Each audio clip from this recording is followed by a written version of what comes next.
Hey there, everybody, and welcome back to The Plant Path. And in this episode, I'm going to be discussing what I like to call the anti-herbs. No, these are not the herbs that are against other herbs, but nor are we as herbalists anti-herbs.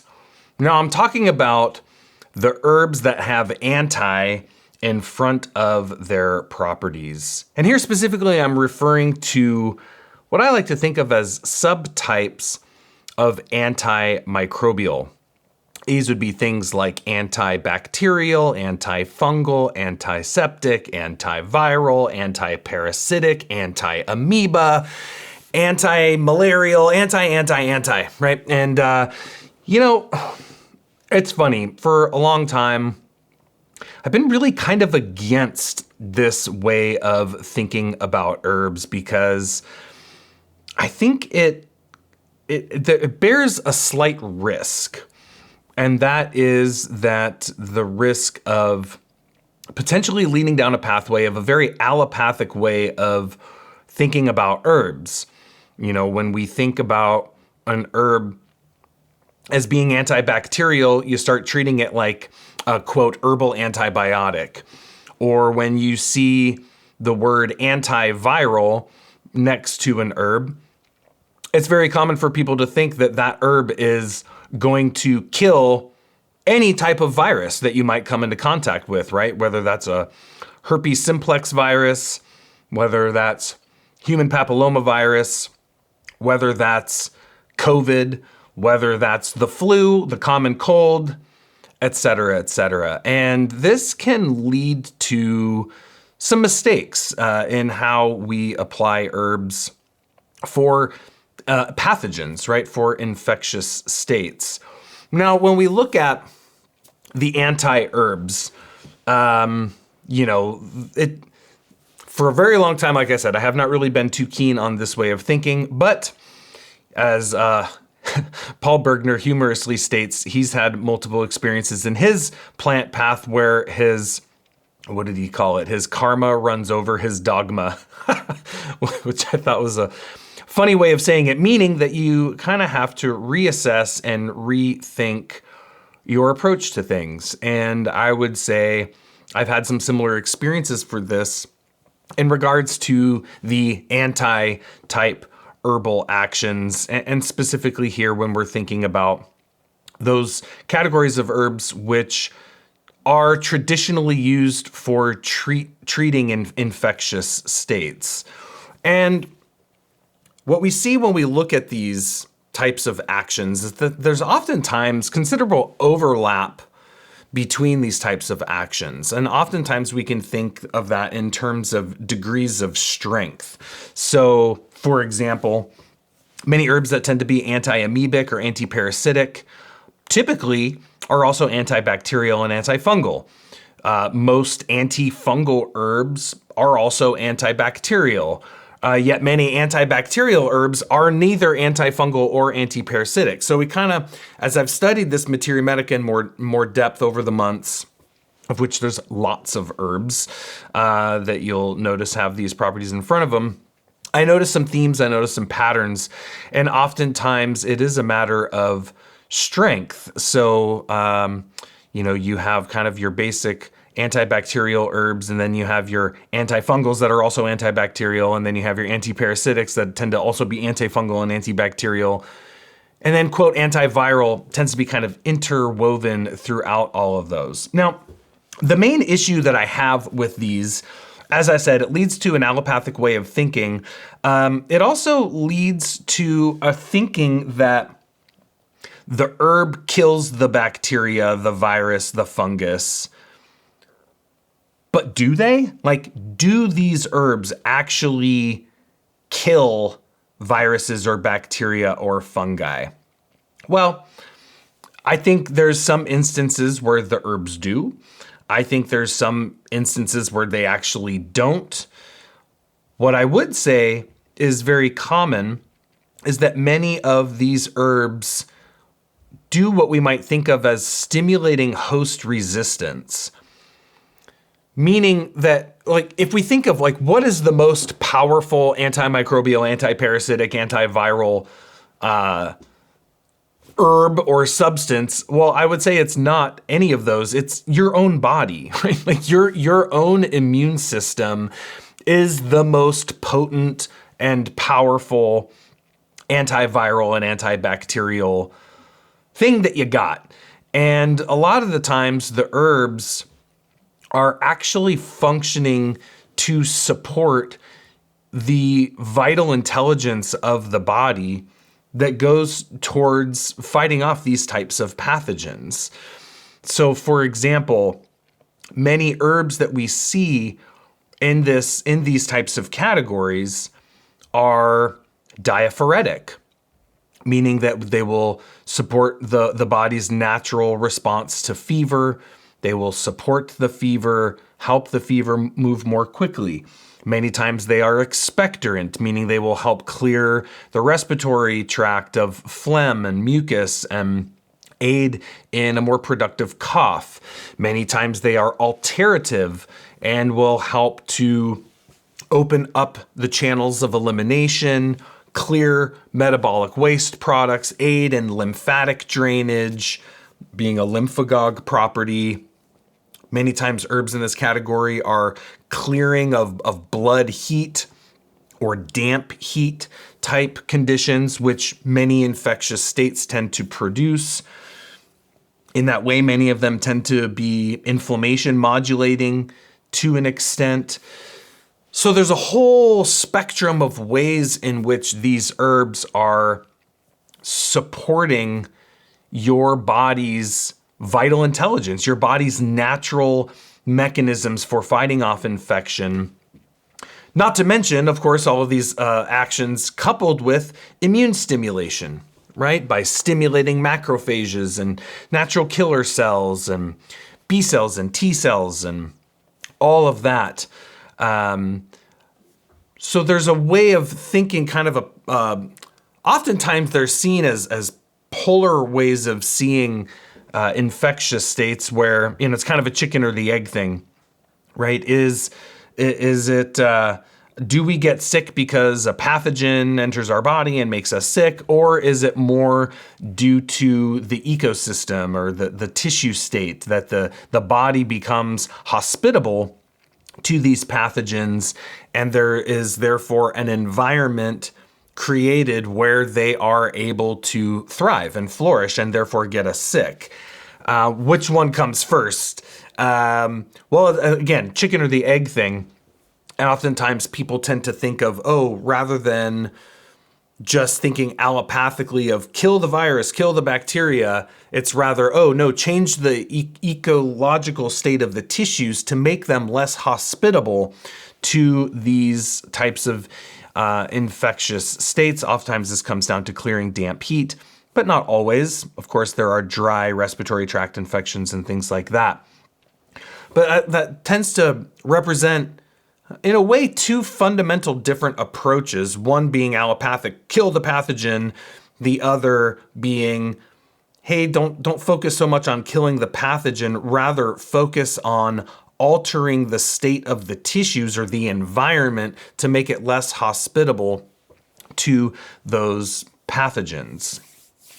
Now, when we think of these terms, like where do we come to these terms? Antiviral, antibacterial, antiparasitic. What is it that makes an herbal author, for example, put that type of herbal action in their property listings for that herb?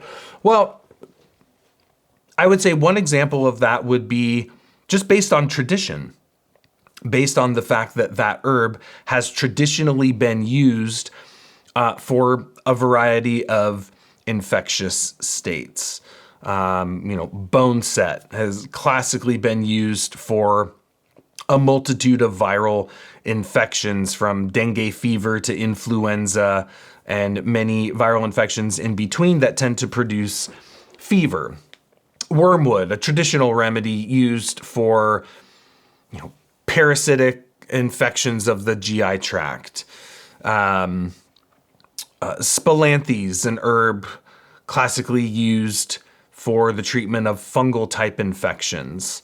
So there's one aspect of it of the herb has been used for those types of infections. Therefore, it's called antifungal or antiviral. Another approach for this is based on scientific studies. And I think this is something worth looking at in a little bit more detail, because when we consider scientific analysis of plants, what commonly occurs are various jumps to conclusions, jumping to conclusions. When we think of the way an herb is studied in the context of science, oftentimes what we find is that when an herb is being studied for its anti-effects, more often than not, this is done through a particular constituent of the herb, berberine, for example, against certain type of microbe in a petri dish. Okay, so you culture a certain bacteria in a petri dish and you put berberine on it and see, does the berberine, reduce the load or the amount of bacteria culture in that petri dish? If it does, so they'll say, oh, this herb is antibacterial. And then what ends up happening are the jumps to conclusion. So berberine killing a certain bacteria in a petri dish does not necessarily translate to Oregon grapefruit having a systemic effect from oral ingestion of the whole plant, right? You see, there's like multiple jumps of logic that occur there. Like really what the berberine in the petri dish does is says if you have that bacterial infection and you put pure berberine directly on the site of infection, that would be a good conclusion from a scientific study like that. But to say, oh, now you can ingest that herb internally and it will kill that bacteria, we can't do that, right? And especially jumping from an isolated constituent to using the whole plant. A really good example of this would be, well, I would say the antiviral property as a whole is a really good example of this. But one would be glycyrrhizin. So glycyrrhizin from licorice root has been studied as having antiviral activity. What is true, though, unfortunately, about glycyrrhizin is that it is very poorly absorbed into the bloodstream. That very little ingested glycyrrhizin from licorice root actually gets into the blood and therefore does not have a systemic effect. So what happens in science is that they'll take glycyrrhizin, they'll study it, show that it has an effect on, say, herpes simplex virus, or shingles is one way licorice root is used topically, right? And they say, oh, glycyrrhizin from licorice root kills shingles virus. And then they say, okay, now licorice root is antiviral. So now antiviral gets placed in a licorice monograph, for example, and now someone reads that and they go, oh, I have influenza or the common cold, which is a viral infection. Therefore, I should take licorice and it's going to kill the virus. This does not work, okay? And this is what I like to think of as the antiviral myth. This is a major, major misnomer in herbal medicine, because just because something kills one virus doesn't mean it kills all viruses. In fact, there's no such thing as a broad spectrum antiviral substance. And this is true of plants. This is true of, pharmaceutical medications. And this has a lot to do, without getting too in depth on it, but this has to do with, the morphology of a virus, that they're all very different. They all have different underlying structures and functions and way that they're formed, different ways in which their RNA structures are and things like that, because a virus technically doesn't have a DNA of its own, from my understanding. So they're all different. Whereas bacteria, there is such thing as a broad spectrum antibacterial, because bacteria have at their core a similar fundamental morphological structure in which one substance can act on many of them. The same is not true for antivirals. A really good example of this is lemon balm, right? Melissa. A lot of people see, if you look at a lot of modern monographs on lemon balm, it'll say antiviral. Well, what's that based off of? Well, that's based off of, again, research, petri dish research on herpes. And Melissa, and not just Melissa too, like most of the mint family, most of the volatile oils in the mint family will have a degree of activity against herpes simplex virus. This is where you'll see lemon balm put in creams and the essential oil being used for cold sores, herpes lesions, and things like that. But then people think, oh, Melissa is antiviral, so then they use it for their cold and they use it for their flu or whatever. And it's not, right? It's not gonna kill influenza virus. There's no research to support that with Melissa. Now, Melissa is a bit diaphoretic, right? It can be very helpful in febrile conditions. That much is true. It has some other aspects that can be supportive for the symptomatic picture of a febrile condition, but it's not going to kill the virus. And I think this is a really good thing to think about when you're considering this materia medica is to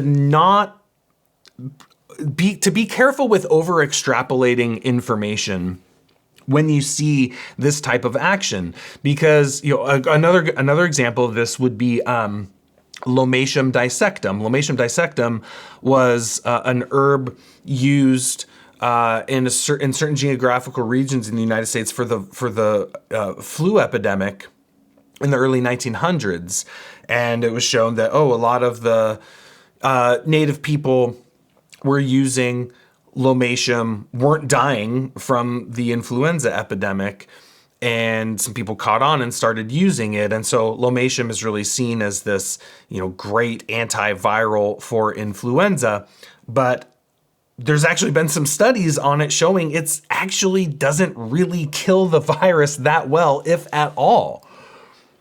But what is Lomatium? It's a fantastic expectorant. It's a fantastic diaphoretic. It's likely stimulating immunity. It has a large amount of resins and volatile oils in it. So it's not that it's useless for a viral infection, it's just that it may not be killing the virus itself. And this is where I feel like we have to be a little bit careful with the concept of antiviral. I think it's very important. I think a monograph listing that says quote unquote antiviral on it should be a little more specific about what virus specifically is that remedy useful for, and is it useful for it topically or internally? Because a lot of that research is really the most extrapolation you can get from it would be topical application of that herb. So then we have the concept of herbal antibiotics. I'm really not a fan of that terminology. Not a lot of people would call an herb an antibiotic, but really the phrase antibacterial kind of insinuates the same thing. Now, of course, antibiotics are very powerful medicines. Obviously, they're significantly overused, which has led to a lot of problems in the modern realm of human health. They've been overprescribed excessively. At the advent of antibiotics, some of the original researchers on it said that these should be really reserved for, worst case scenario situations. And I've heard of doctors prescribing antibiotics to people for viral infections, and the logic they gave was, just in case, we'll give you an antibiotic too. Herbs that are antibacterial do not function the same way as a conventional antibiotic. They're certainly not as powerful. And that brings up a lot of questions that I've received, which would be, does an herbal antibacterial affect the gut flora? Right? In the same way that you take an antibiotic and it can totally wipe out the gut flora, does an herbal antibacterial do the same thing? Well, it's hard to say yes or no on that in terms of all herbs, but it doesn't seem to be the case. And there was, berberine, being a very heavily researched substance these days, was given in very large amounts to individuals, their gut flora tested before and after high doses of berberine, and there was no disruption in the gut flora. Now, that berberine was being taken in significantly higher amounts than you would be able to get in any berberine containing herb like barberry or Oregon grape or yellow root or coptis or philodendron and things like that. So herbs do not seem to be able to disrupt the flora of the gut like a standard antibiotic. And similarly, bacteria don't appear to be able to develop herbal antibacterial resistance in a way that a bacteria can develop antibiotic resistance. Why is that? Well, here we see the result of the biochemical complexity of medicinal plants, the constituent synergy that occurs in medicinal plants that is so complex a bacteria cannot evolve around it. When you have an antibiotic, it's a singular substance, and bacteria reproduce so quickly, they can learn how to develop a resistance to a single compound. But when you're taking Oregon grapefruit and you don't just have berberine, but you've got a host of other isoquinoline alkaloids, many other bitter substances, a whole slew of biochemical complexity, that's too much for the bacteria to handle. The herb is smarter than the bacteria. And so in that way, it does not appear that bacteria have the capacity to develop resistance to herbal antibacterials in a similar way that that they can to a drug. So when you're looking at this materia medica, I feel like there are some important factors to consider. One, consider organ specificity. Where is the infection? Is it in the urinary tract? Is it in the lungs? Is it on the skin? Is it in the digestive tract? It's very important to select herbs that will be targeted to the affinity of the site of infection. And there you want to really consider the tissue state energetics and the energetics of the herb. Don't tunnel vision in on, it's antifungal or antimicrobial too much. You want to think, is it a hot, dry cough? Or is it a damp cough? Is it a hot, burning urinary tract infection? Or is it a lax, damp, stagnant type urinary tract infection, maybe more cold, right? So you're going to see different tissue state energetics for infectious patterns, and you want to make sure you're matching the energetics to that, because whether it's antibacterial or antiviral or antifungal or whatever, if you give something like OSHA or lomatium, which are pungent, stimulant, expectorant herbs for a hot, dry cough, doesn't matter if you're killing the pathogen, you're going to irritate the tissue state and make their cough worse, and your patient will not be very happy with you about that. So you want to really make sure that you're targeting the organ affinity and the energetics, and just addressing what's right in front of you, right? You want to look at the constellation of symptoms. You want to look at what are their primary complaints. Do they have a fever? Do they have a cough? What is the state of the cough? Do they have diarrhea? Do they have scalding urine? Is there pus on the skin and infection? Like, what do we have going on here? And just address that without getting too hyper focused on the pathogen itself. Now, again, it is very useful to be able to differentiate, especially with, say, something topical, whereas, if someone has, a skin infection, you want to know, is it fungal? Well, that's going to help kind of narrow your remedies down a little bit more as to whether it's bacterial. So understanding those factors is important. But again, I feel like the most important thing is to address the pattern that you can observe and not get overly focused on killing the pathogen. Now, what I would like to do here is share some of my top 10 favorite, relatively broad spectrum anti-herbs. But before I do that, I want to make sure to let you know about something special that we have coming up here this month, January of 2026, here at the School of Evolutionary Herbalism, where we are going to be running our herbal monograph map.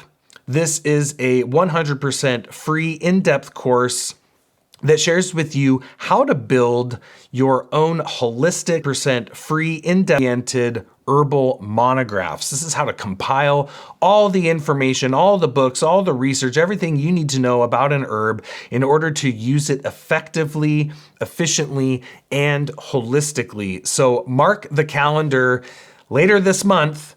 Keep an eye on your inbox. We're going to be opening up free registration for the herbal monograph map. This is an in-depth free workshop series that we're going to be sharing with you. So be sure to keep an eye out for that. And on this topic of anti-herbs, recently I did a full 2-hour class in Materia Medica Monthly, doing all the differentials for this type of herbal action and really delineating the antifungals from the antibacterials, from the quote unquote antivirals, and going into the different organ specificities of here's the ones you want to think of for the respiratory, here's the ones you want to think of for the urinary. Because when you just look up an antibacterial herb in a book, you're going to get a huge list of herbs. And how do you have differentials to differentiate? These ones are specific for these organ systems. These are the ones that have a warming energetic or a cooling energetic. That was a big in-depth class that I recently did in Materia Medica Monthly. So if you want the full scoop on all of this, be sure to check out Materia Medica Monthly. We will post a link in the show notes for that. And you'll get a nice sneak peek of that when you join the Herbal Monograph Map coming out in a few weeks. Okay, so let's talk about my top 10 favorite, what I would think of as relatively strong, relatively broader spectrum anti-herbs, okay?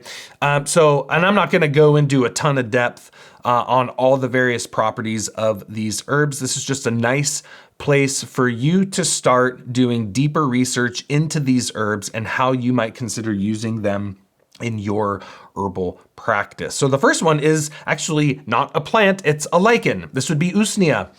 I love Usnea, old man's beard. It grows all over my property out here in the Pacific Northwest.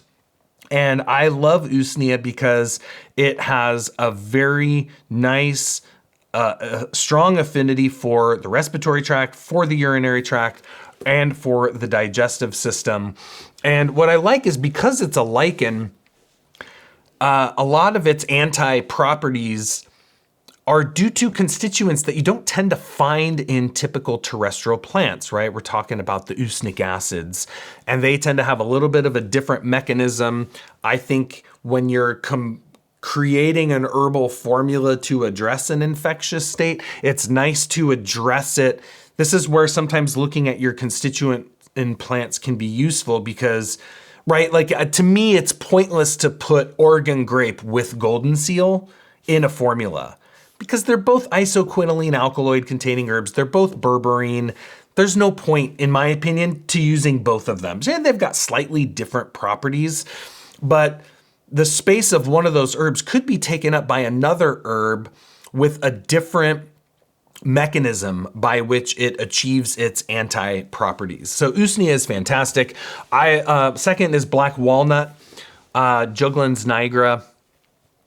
Very specific for the digestive system. Obviously, this is one of our key antiparasitic herbs, antiamoeba herbs, and it also is going to have antifungal, antibacterial effects, but very, very specific to the digestive system. Very, very strong. I like black walnut quite a bit. A newer herb for me over the last 4 or 5 years that I've been using more and more because it is bloody strong, and that would be Andrographis. This is an Ayurvedic herb, Andrographis paniculata. Boy, this herb really kind of works everywhere. You can use it topically. You can use it for the respiratory, for the urinary tract, for the GI tract. It gets in the blood, works very strong. This herb is an Ayurveda kalmeg, I believe is how it's pronounced. Means king of the bitters. So, don't make decoctions of it and expect to be able to drink whole cups of it. This herb is best used as a tincture. It is very, very strong. And very, very bitter, very tough to get down, but it is very effective. I've been using that herb quite a bit more. Elecampane Inula helenium. This is a really nice remedy for the respiratory tract, a very versatile respiratory remedy. I kind of like to think of Elecampane as my respiratory Swiss Army knife because it can go in a lot of different directions depending on how you formulate it. It's very versatile, but has a very nice resinous aromatic property for the lungs, but also a lot of times people overlook that it's also excellent in the GI tract. And it actually has very nice anti-parasitic amoebic properties, combines very nicely with black walnut hull in that way. So Elecampane, don't forget, it's also very effective for infection of the GI tract. Pipsissewa, this is Chimaphila umbellata or Chimaphila umbellata. I never know how to pronounce it. Chimaphila sounds like it's probably more correct, but I used to always say Chimaphila. Very, very specific remedy in the urinary tract. Now, Pipsissewa has a very similar anti-constituent profile to Uva ursi.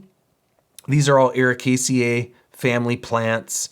So we have the Uva ursi, Madrone, Manzanita, and then the Pipsissewa. They all are arbutin-containing herbs. This, of course, is the Latin Arbutus menzizii.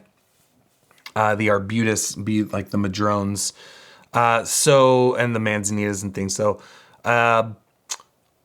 arbutin is transformed into a very antibacterial substance in the urinary tract in the presence of acidic urine. Called hydroquinone, and hydroquinone is a very powerful antiseptic in the urinary tract. Now, what's nice about Pipsissewa is that it's not as astringent as Uva ursi. Uva ursi is fantastic. It's a great herb. I've used it a lot. But for some people with slightly sensitive stomachs, the astringency can be a bit much for Uva ursi. Pipsissewa is much less likely to do that. So I like Pipsissewa quite a bit. Garlic, of course. Garlic is sometimes an easy herb for folks to overlook because it's so common. Allium sativum. This is a very strong herb. It is universally anti almost everything, in my opinion. Not much can survive in the environment of garlic. I think this is, I actually think this is why, in folklore, garlic is said to repel vampires, Well, if you think like what's a vampire? It is that which drains your vitality. It sucks your blood, drains the vitality. And infectious states could be considered that. So I don't know. I mean, I'm sure there's a more esoteric meaning for that as well. Warding off evil spirits and the like. But garlic, very effective. Best used fresh. Just crushed fresh. Crush it, let it oxidize for 10 minutes. And any type of infection, I think garlic is very supportive. It also stimulates immunity, but has a very strong respiratory affinity. And again, very unique constituents that have these properties, the organosulfur compounds, very useful. Garlic is such a strong affinity for the respiratory tract that if you do a foot bath in garlic, you'll get garlic breath, right? That those sulfur compounds are absorbed through the skin, travel through the blood, and are excreted through the respiratory tract. That's a real strong respiratory affinity. Not sure how many herbs can do that, but that's one of the unique things about garlic, and it just creates a fully antibacterial environment that is very, very useful. Of course, this herb's very hot, so you got to be careful for those hot, dry, irritable conditions. Only use it for cold, damp. Osha, Ligusticum porteri. Of course, here in the Northwest, we have our Ligusticum grayi, which is the main one I use. Very good respiratory remedy. Again, it's questionable whether Osha is antiviral per se. It doesn't appear to actually kill viruses, as a lot of people tend to think. But nonetheless, it is very supportive for respiratory tract infections, especially those of a cold, damp nature. It's also blood moving. It's also diaphoretic. So there's a lot of other ways that it's supportive for the general pattern of especially febrile type infections and upper respiratory tract infections. Now, 8 is not a specific herb, but I would just say all your berberine plants, very good, very, very useful herbs.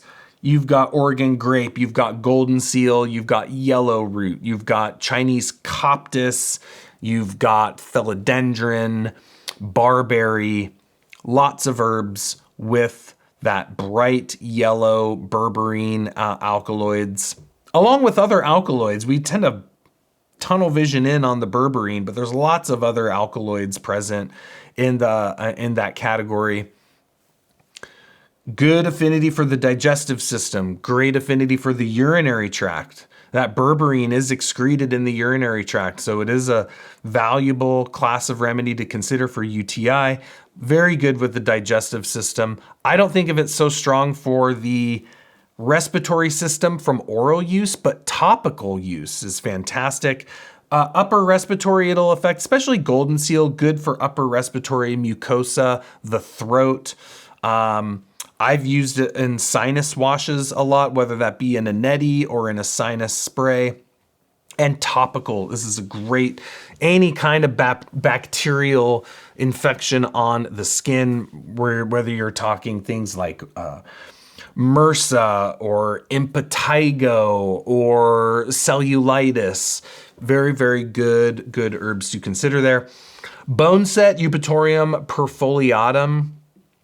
Very bitter remedy, very useful for respiratory, digestive. Of course, this is one of our best febrile disease type herbs. It gets its name from breakbone fever or dengue fever, of which it was used extensively in traditional North American herbal medicine. This herb is a very good diaphoretic. It absolutely is stimulating the immune system. It is classically used for a wide range of viral infections. Again, is it antiviral in the sense of killing the virus? It's hard to say.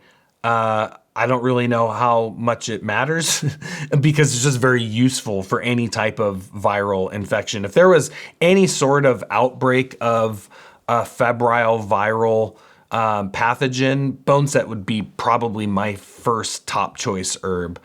And then last we have neem. I never know how to say this Latin name, Azadirachta indica. And this of course is an Ayurvedic herb. Very, very bitter, very intense, but it is very powerful, very broad spectrum. Digestive system, blood. I really think of neem as an everywhere, an everywhere kind of herb. Internal use, I think it can be applicable for a wide variety of infectious states. Topical uses are excellent, nicely antifungal, antibacterial, wide range of infectious states neem will address. It's not uncommon for herbs with these types of properties to be horrendously bitter. Like most of these herbs, boneset, neem, berberine herbs, elecampane, angiographis, black walnut, these are all pretty awful tasting plants. And I find the more awful tasting it is in your mouth, the more antimicrobial and such the herb is likely to be, because just as we find it unpleasant in our mouth, these pathogens likely find them equally unpleasant to be surrounded by within the human body. So these are some of my personal top 10s. It's of course hard to choose. There's lots of remedies in these listings, so hard to choose. Those are my top 10. Those are the ones I've used relatively extensively myself and find them to be highly effective. I would love to hear what your top favorite anti-herbs are. Drop them in the comments below. If you're watching this on YouTube, if you're tuning into this anywhere but our website, head on over to evolutionaryherbalism.com. That's where all of our free content is happening. Be sure to sign up for our email list so you are aware of when we are doing our free, more in-depth workshops that you can join. Again, the herbal monograph map is going to be going live later on this month. That's January of 2026. So be sure to tune in to that. And I hope you found this episode of The Plant Path useful and informative to kind of think about the concept of these, quote, anti-herbs in a little bit more of a broad spectrum way. Hopefully reorient your thinking a little bit about it to not fall too deep into that allopathic trap. And to think a little more broadly about what these herbs are doing and how they are, in the grand scheme of things, supporting the body's vital intelligence to fight off these infections itself. Because ultimately, your body is equipped to fight off pathogens. It is uniquely designed and created and has evolved over a long period of time to be able to protect itself. And sometimes it just needs a little bit of help from our herbal friends. So thank you very much for tuning in to this episode of The Plant Path. And until the next one, take care and be well.